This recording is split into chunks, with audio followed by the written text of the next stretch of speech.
I grew up in the shadow of my stepsister, but now she wants to move in with me after our parents left her nothing in the will, and then I'm Madison, 28 years old, and I have a stepsister named Ava, who's 30. Growing up, I learned one thing early on. I would always be the one living in the shadow of Ava. My mother married Ava's dad when I was 6, and from the moment Ava waltzed into my life with her curly blonde hair and a megawatt smile, the comparisons began. She was the good one, the smart one, the pretty one, the talented one. I, on the other hand, was the other one, just trying to keep my head above water in a family that didn't have space for 2 daughters. Ava always knew how to play her role. She was the golden girl who could do no wrong, and our parents, especially her dad, who eventually adopted me but always seemed a bit detached, couldn't stop showering her with attention and privileges. As we got older, she had her entire life paid for. Private school, vacations abroad, even a brand new car at 16. I had to work part-time jobs to pay for my own clothes and saved up for a second-hand car in high school just so I could have some independence. It was always clear that Ava's dreams mattered more. So, I learned not to dream too big, not to expect too much. For a while, I thought it was just the way things were.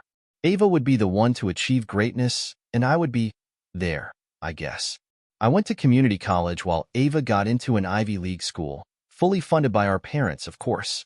I graduated with little fanfare, while she got a party with catered food, live music, and hundreds of friends and family in attendance. I can't say I hated her, but there was a quiet resentment, a feeling that everything was always just handed to her while I had to claw my way through every milestone. And then, a few months ago, everything changed. Our parents passed away in a car accident. It was sudden, brutal, and left both of us reeling. I had to handle most of the arrangements since Ava was too emotional to manage the logistics, or at least that's what she claimed. I handled the funeral, dealt with family members, and went through the administrative nightmare of sorting out their estate. I felt like I was on autopilot for weeks, handling everything while she was off crying or, more likely, letting someone else comfort her while I dealt with the fallout. After the initial shock wore off, we sat down with the family lawyer to go over their will. I expected nothing surprising.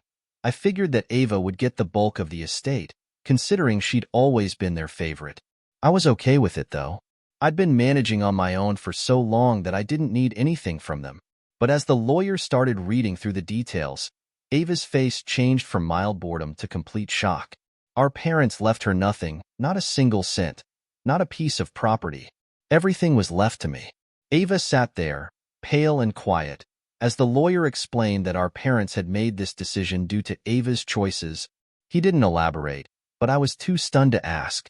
It was only later, after I had time to process everything, that Ava called me in a rage.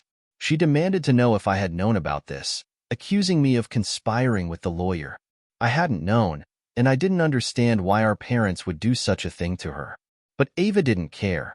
She was furious and didn't want to hear any explanations. After that call, she went silent. I figured she would disappear, maybe turn to one of her many rich friends for support. So, you can imagine my shock when, 2 weeks later, she showed up at my apartment with her bags, asking to move in. Standing there in my doorway, she looked so different from the confident, untouchable Ava I grew up with. She seemed tired, worn out, and for the first time, vulnerable. "I have nowhere else to go," she said, her voice barely a whisper. She wasn't the same glittering, pampered girl I had known all these years. This was a side of Ava I'd never seen, and it threw me off completely. I wanted to say no. I wanted to turn her away, remind her of all the times she treated me like a second-class citizen in our own family. But something held me back. Maybe it was curiosity, or maybe it was some leftover sense of obligation. Either way, I agreed, on the condition that she'd find a job and help with rent. Ava nodded eagerly, but something about her eagerness felt off. Within days of her moving in, I started noticing things that didn't quite add up. For one, she never talked about what she'd been doing in the months leading up to our parents' death. When I asked, she'd deflect, change the subject, or claim it was too painful to discuss. Then there was the matter of her finances. She never seemed to have any money, but was still somehow able to get her hands on high-end clothes and accessories. Once, She came home late with a brand new handbag that was definitely not cheap. When I asked where she got it, she mumbled something about an old friend and disappeared into her room. My apartment, which I had always kept quiet and peaceful, felt like it was charged with tension. I couldn't shake the feeling that Ava was hiding something. One night, I overheard her on the phone, talking in a hushed voice. She was whispering quickly, almost nervously, and dropped phrases like, "I'm working on it," and "just give me a bit more time." When I asked her about it the next day, she brushed me off, saying it was just a friend who needed some advice. But the more I observed her, the more suspicious I became. It didn't take long for resentment to start bubbling up again. I had thought this would be my time to finally live my life on my terms, free from the constant comparisons and shadow of Ava. Instead, she had inserted herself back into my life, taking up space and filling my home with secrets. The resentment I had buried over the years was coming back to the surface. One morning, as I was cleaning, I found a piece of mail addressed to Ava with a different last name. It wasn't her married name. She'd never married. When I asked her about it, she went pale and snatched the letter from my hand. "It's just nothing," she stammered, and stormed off to her room, slamming the door. I stood there, baffled. This wasn't like the Ava I knew. Something big was going on, and she wasn't telling me. And then, just when I thought I'd gotten used to the strange rhythm of having Ava around, she made an even stranger request. One night, she sat down across from me, looking more serious than I'd ever seen her. "Madison, I need you to trust me," she said, looking me straight in the eye. "I have to take care of something. It's complicated, and I need a little help." My heart pounded, my mind racing with questions. What could she possibly need my help with? This was Ava, the woman who had never needed anyone but herself. Yet here she was, reaching out, looking as if she were carrying a weight that would crush her at any moment. But how could I trust her, after everything that had happened between us? She'd kept me in the dark all my life, and now she was back with secrets and mysteries. I didn't know if I could help her, but I had a feeling that whatever was coming next, it was going to change everything between us. From the first day Ava moved in, my little apartment felt different. She brought only a couple of suitcases, but somehow, her presence filled every corner. Maybe it was the way she left her expensive perfume hanging in the air, or the fact that, within days, she had taken over the bathroom counter with lotions, perfumes, and makeup. And the way she maneuvered in my apartment as though she belonged there. Popping into my closet to borrow clothes, rearranging my kitchen to her liking, or casually inviting herself to the groceries I'd bought without asking. It felt like she was pushing into my life as if it were hers. When I asked her about her plans for finding a job, she brushed me off with a casual wave. "I'm looking, Maddie. These things take time," she'd say, her tone dismissive, like I was somehow out of line to bring it up. She was so infuriatingly vague when it came to any specifics about her finances. I tried subtly asking about it, pretending to be interested in her career break or plans, but her answers were always evasive. If she did have any interviews lined up, I didn't hear about them, and from what I could see, she didn't even seem to be applying anywhere. Instead, she'd lounge around during the day, scrolling on her phone or watching TV, seemingly without a care in the world. It didn't make sense. She had been cut off entirely, left with nothing, and yet she didn't seem in any kind of rush to get back on her feet. I tried not to let it bother me, but it was hard. Ava had always been this way, self-assured, bordering on entitled, and somehow making everyone else feel unreasonable just for questioning her. It was like we were back in our childhood dynamic, with her being the favorite who could do no wrong and me being the one left scrambling to pick up the pieces. But there was something else now, a feeling that this wasn't just about old grudges. This time, it felt bigger, more complicated, like Ava was hiding something that went beyond just privilege and entitlement. Every day, I'd notice something strange, little oddities that didn't add up, like her expensive new handbag, which she had no way to afford, or the shoes that looked suspiciously like designer brands. Whenever I asked her about them, she'd wave me off, giving some vague answer about a friend who'd helped her out or shrugging it off as a gift. Then there were the late-night phone calls. I'd hear her voice, low and urgent, leaking through the walls. Most of the time, I couldn't make out what she was saying, but occasionally, I'd catch bits and pieces. I'm working on it. Or, just a few more days. One night, when I asked her about the calls, she shot me an annoyed look and muttered something about keeping in touch with old friends before changing the subject entirely. The thing was, her answers didn't add up. She wasn't seeing anyone regularly, and I never saw her meeting up with any of these so-called friends. They were like ghosts, never there, never visible, but somehow always in the background of her life, influencing her every move. To make things even stranger, Ava would disappear for hours at a time without any explanation. She'd leave in the middle of the day, usually dressed up, and return looking exhausted, sometimes not until well after midnight. I'd hear the front door click softly as she slipped back inside, thinking I was asleep. Once, I asked her about it, half joking that she turned into some kind of secret agent or undercover detective. She just laughed it off, saying, "I like my privacy, Maddie. Don't you have anything better to worry about?" But I did worry. She wasn't telling me anything, and every day, she became more of a mystery. Despite her vague responses and aloof attitude, there were times when she let her guard down, just for a second. Once, after she came back late, looking more tired than usual, she sat down heavily on the couch and stared at the wall for a long time. I asked if everything was okay, expecting her usual brush-off, but instead, she sighed, her face softening. "Do you ever feel like you're in way over your head?" she murmured. I didn't know how to respond, so I just nodded, waiting for her to go on. But just as quickly as the vulnerable moment appeared, it vanished. She shook her head, flashed a hollow smile, and stood up, heading to her room.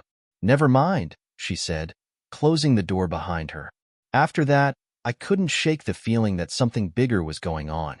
I was torn between wanting to push her to tell me the truth and feeling like maybe I didn't want to know what was really happening. But as the days passed, her secrecy and strange behavior started to drive me crazy. I didn't want to spy on her, but I needed answers.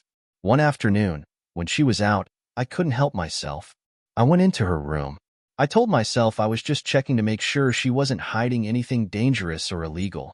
I wasn't really sure what I was looking for. At first, I didn't find anything unusual. But then, in the back of her closet, tucked away in an old shoebox, I found a small stack of letters. Most of them were crumpled.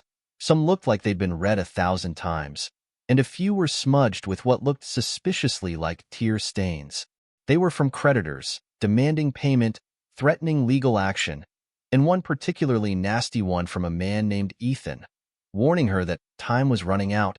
My stomach twisted. Ava had never mentioned an Ethan, and the tone of the letter was ominous. This wasn't some casual warning. This sounded like a real threat. I put the letters back exactly as I'd found them, feeling uneasy. So, Ava had debts, and clearly, she was in deep. But why was she acting so careless, like nothing was wrong? And why had she come to me, of all people? If she had these other options, these friends who supposedly helped her, the only answer I could come up with was that she truly had no one else. She was alone, and somehow, despite all her charm and supposed connections, she'd ended up here, dependent on me. The idea should have made me feel vindicated, considering how she treated me all those years. But instead, I just felt a creeping dread. I was beginning to realize that Ava might be in more trouble than I'd ever imagined.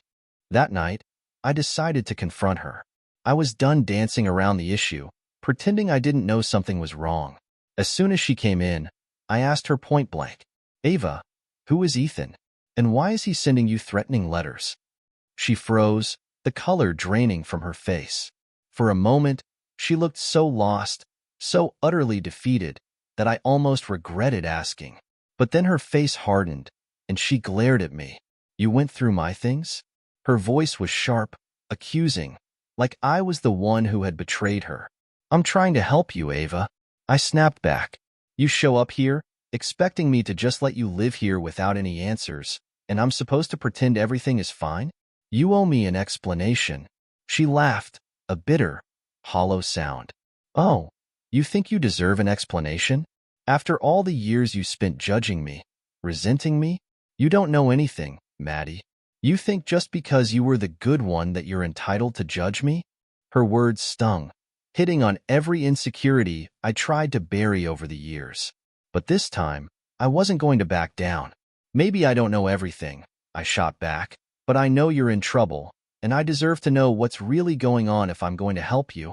For a moment, I thought she was going to tell me. Her face softened. Her mouth opened as if she was about to say something real, something honest. But then she clenched her jaw, her face hardening. I don't need your help, Maddie, she whispered, voice shaking. I don't need anything from you. She stormed off to her room, slamming the door, leaving me standing there, feeling like I just tried to touch something delicate, only to have it shatter in my hands. That night, I lay awake, my mind racing with questions. What was she involved in? Who was this Ethan? And why did I get the feeling that whatever she was tangled up in was about to pull me down with her?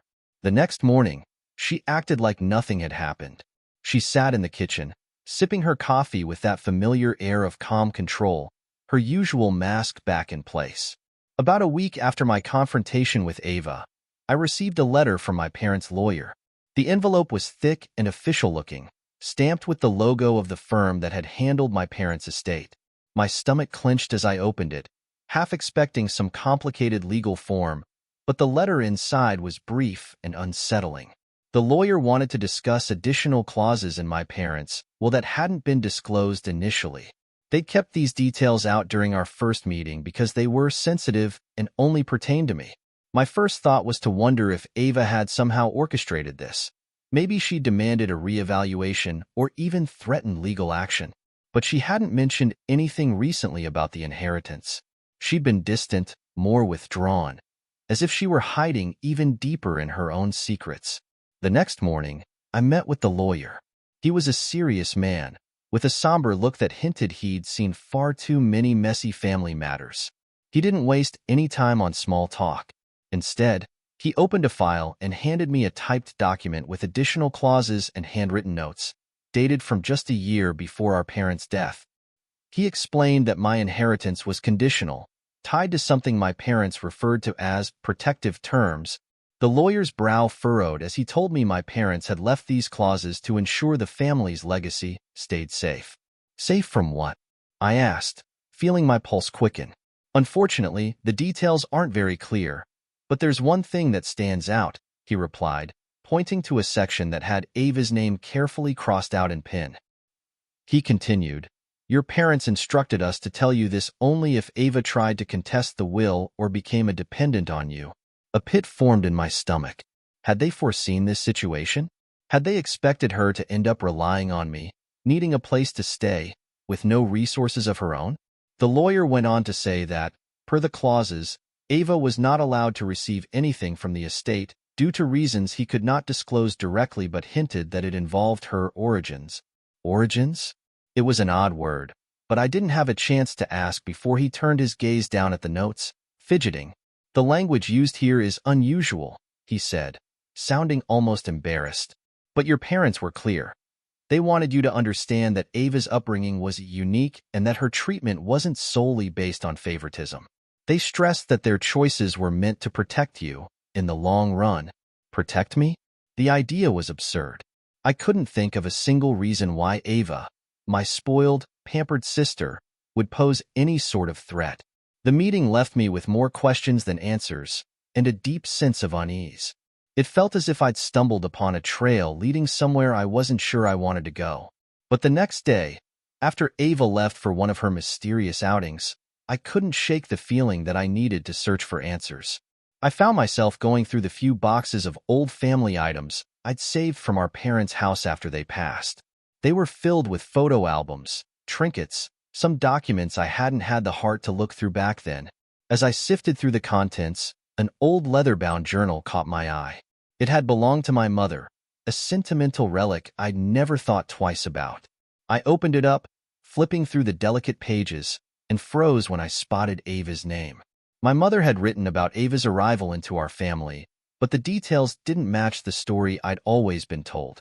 According to the journal, my mother and stepfather had taken Ava in at age 4, not 5, as they'd always said.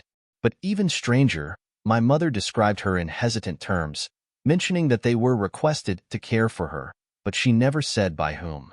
She referred to it almost as an obligation, a responsibility they couldn't avoid. I felt a chill as I read her words. Ava deserves love, but sometimes I wonder if we were the right family for her. It's almost as if she was placed with us with strings attached.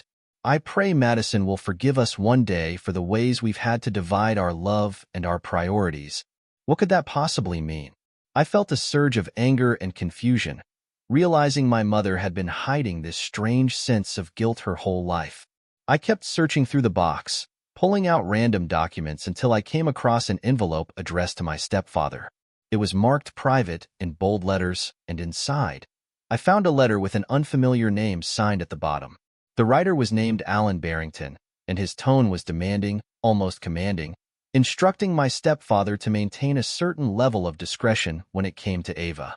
He wrote things like, "Ava's future depends on your compliance," and "her past is irrelevant to her new life with you."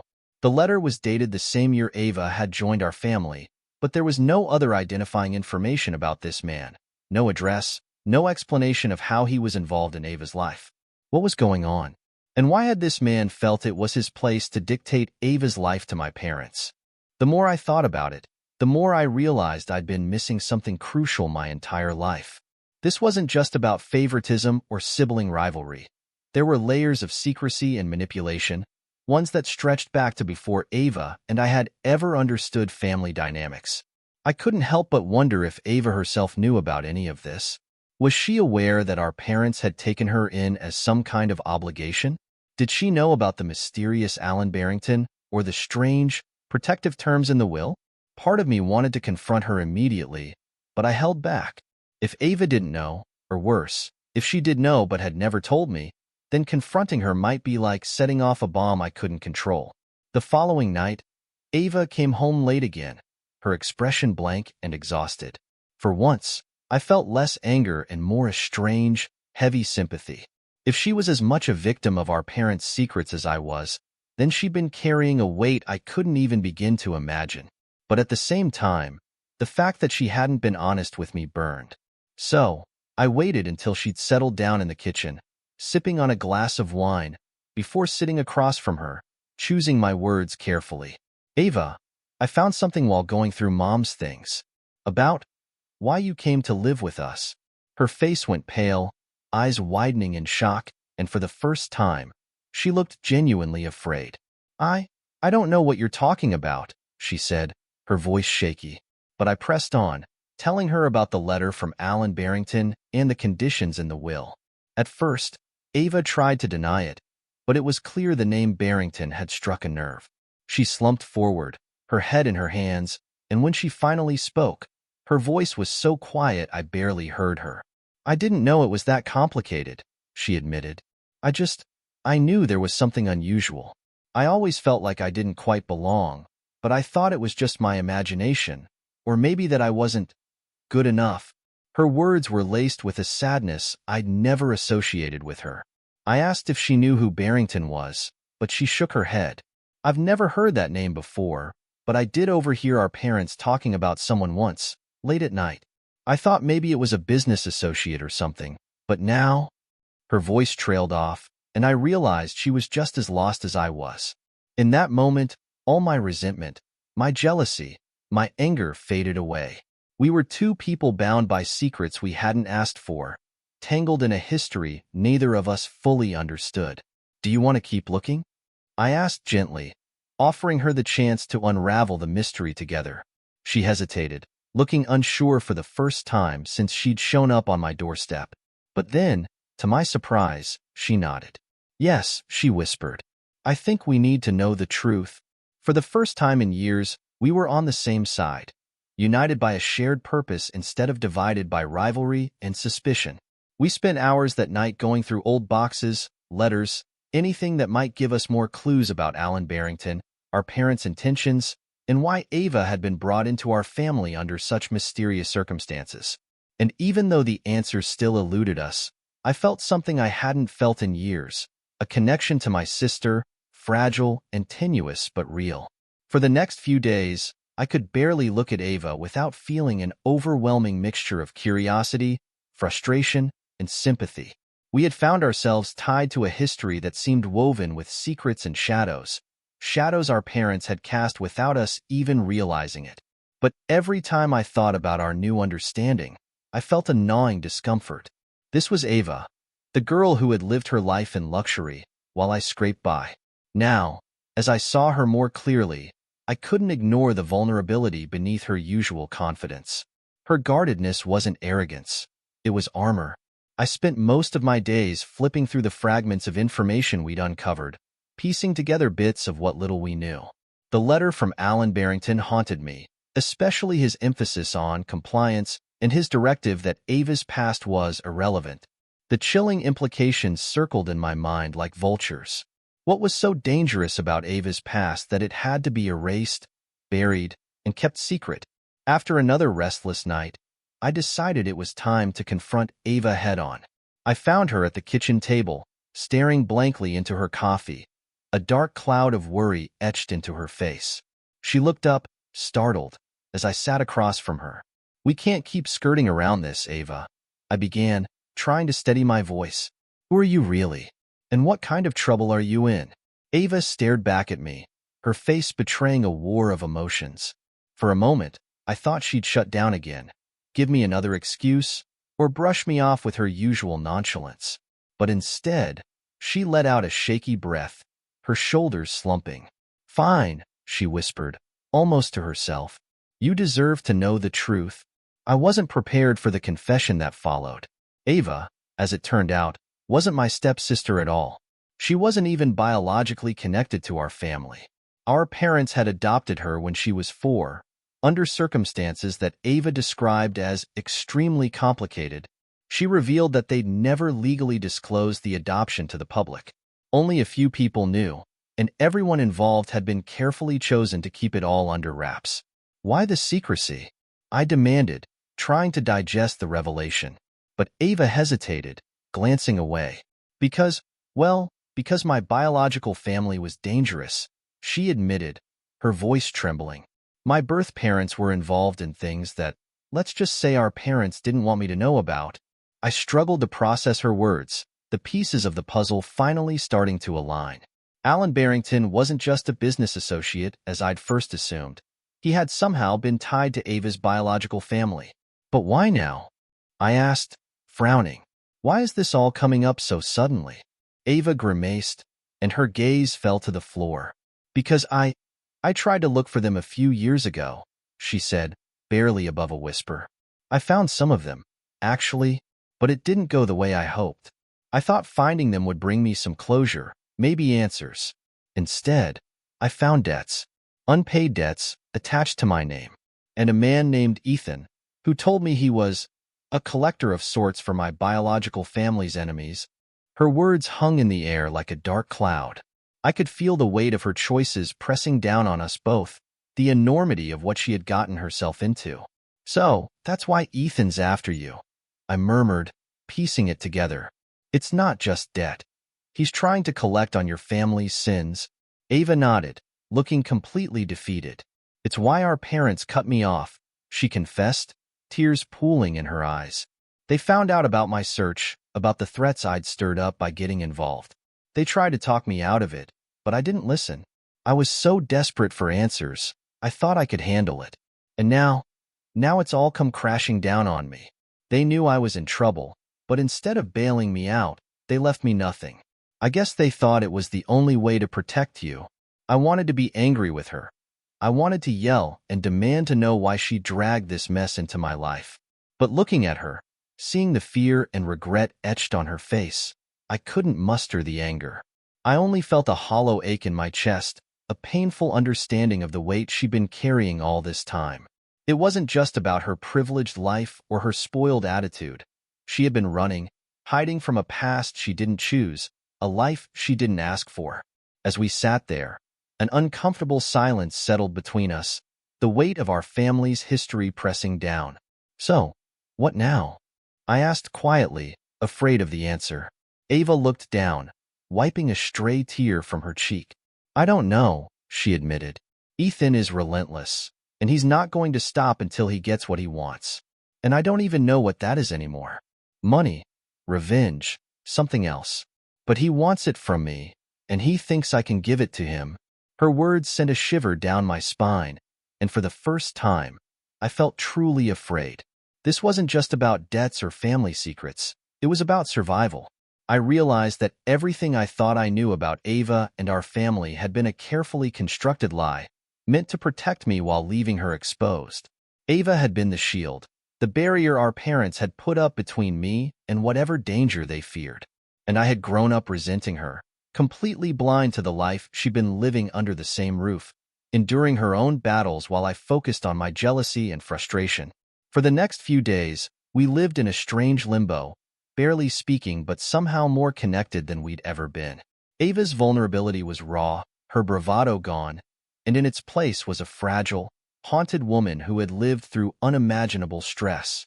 Every so often, I'd hear her on the phone, speaking in urgent, hushed tones, no longer bothering to hide her conversations from me. I began to suspect she was preparing for something, maybe even trying to leave again, disappear before Ethan found her. One night, as I lay awake, mulling over everything I'd learned, a sudden crash from the living room jolted me upright.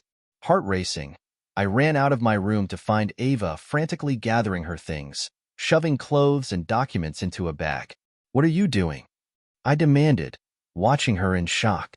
She looked up at me, her eyes wide and frantic. "He found me, Madison," she whispered, voice quivering with fear. "Ethan," he called. "He said he's coming here." "I can't drag you into this." Panic flooded my veins. But there was no way I was letting her face this alone. "You're not going anywhere," I said firmly, grabbing her hand and pulling her toward the door. "If he's coming, we're both leaving. We'll find a way to deal with this together." We hurried to my car, throwing her hastily packed bag in the back seat before speeding off into the night. Neither of us spoke as we drove, the silence thick with unspoken fears and unanswered questions. I could feel Ava's anxiety radiating beside me, her face pale and tight with worry. We were running, yes, but it didn't feel like a solution, just a temporary escape. And yet, as terrified as I was, a part of me felt a strange sense of liberation. For once, I wasn't trapped in Ava's shadow, comparing myself to her or resenting her presence. We were just two sisters, united by the shared burden of our family's secrets, fighting to survive. As dawn broke over the empty highway, Ava finally broke the silence, her voice barely audible over the hum of the engine. "Madison," she began, her tone hesitant, "I know I don't deserve your help. After everything, after how I treated you, you should have let me deal with this alone." I glanced over at her, the guilt etched into her face breaking my heart. "Maybe," I replied, my voice soft. "But we're family, Ava. And even if it was built on lies, even if it was never perfect, I'm still your sister." For the first time, Ava smiled, a real, genuine smile that softened the years of tension and rivalry between us. In that moment, I knew that no matter what lay ahead, we would face it together. If you like this story, subscribe right away and listen to new stories every day. Let us know what you like the most in the comments.